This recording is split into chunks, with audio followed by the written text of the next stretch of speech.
आज दिन भर चर्चा इस बात की रही कि सरना स्थल के पास जो रैंप बनाया जा रहा है उस रैंप को स्थानांतरित किया जाए। और उस रैंप को स्थानांतरित करने की मांग को लेकर जब हजारों की संख्या में महिलाएं मानव श्रृंखला बनाकर सड़क पर खड़ी थीं, तो उस वक्त सीएम का दूसरे रास्ते से जाना उन्हें नागवार गुजरा और वो घंटों तक अरगोड़ा चौक के रास्ते को जाम कर बैठ गए।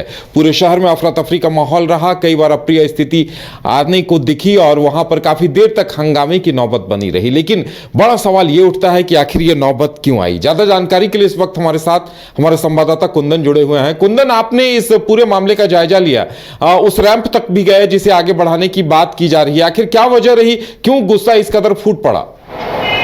देखिए, बिल्कुल उदय, गुस्सा फूटना भी लाजमी है। तो चूंकि जिस तरीके से जो आदिवासी समाज का जो पूजा स्थल है, सरना स्थल, वहाँ पे जो भीड़ एकत्रित होता है पर्व के दौरान, वो काफ़ी संख्या में लोग रहते हैं, बड़ी संख्या में लोग रहते हैं। और लोग जब आते जाते हैं तो उनकी पार्किंग की जो व्यवस्था होती है वो सड़क पे ही होती है। और कह सकते हैं कि उस रास्ते को जो है ब्लॉक कर दिया जाता है एक प्रकार से। भीड़ इतनी हो जाती है चूँकि जो आदिवासी का जो परंपरागत जो पूजा होता है उसी में वहाँ पे लोग उमड़ते हैं।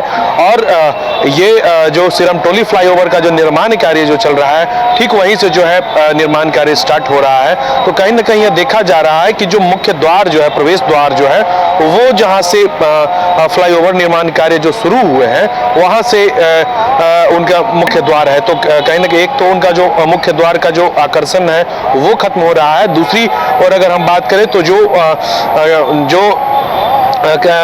गाड़ी पार्किंग की जो बात होती है, या फिर लोगों के जो आते हैं, साइकिल हो, गाड़ी हो या फिर फोर व्हीलर हो, जो पार्किंग की जो बात होगी वो आगे आने वाले दिनों में जो है उनके लिए बहुत बड़ी समस्या होगी।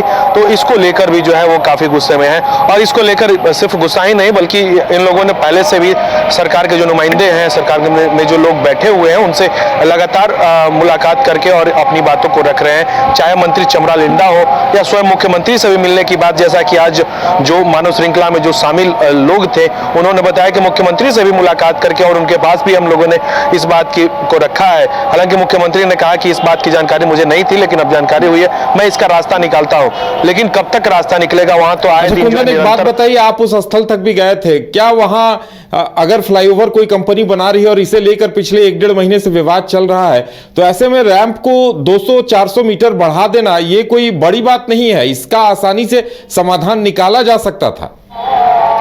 निश्चित तौर पर उधर, लेकिन चूंकि विकास कार्य है और उसको प्रभावित नहीं होने देने का जो एक सबक है अधिकारियों के द्वारा, वो उठाया गया है।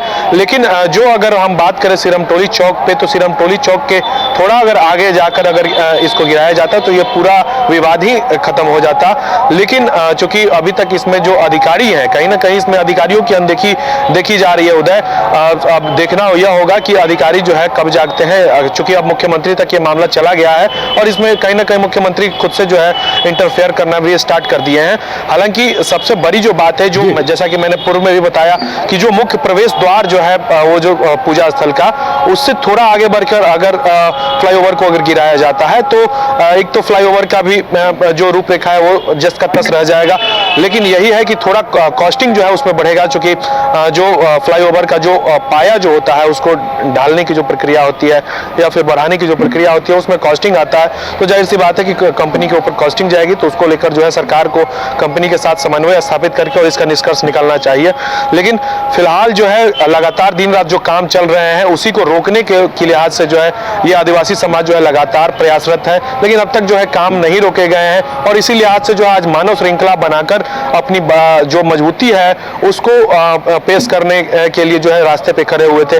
लेकिन मुख्यमंत्री जब दूसरे रास्ते से अगर निकल के अपने आवास से विधानसभा जाते हैं, इस पे काफी रोष में जो है आदिवासी समाज के लोग दिखे और उन्होंने कहा कि अबुआ सरकार को इसी के लिए स्थापना किया गया था कि अबुआ में जो आदिवासी समाज है उसका जो है भला हो सके। लेकिन अभी जो यहाँ पे स्थिति बन रही है उसमें कहीं ना कहीं यह देखा जा रहा है कि समाज को जो है नजरअंदाज किया जा रहा है। तो देखने वाली बात यह होगी कि आदिवासी समाज की तरफ से 10 तारीख तक का अल्टीमेटम दिया गया है, तो सरकार क्या कुछ निर्णय लेती है और क्या इस पर होता है। कुंदन, हमारे साथ जुड़ने के लिए और तमाम जानकारी देने के लिए आपका बहुत बहुत धन्यवाद।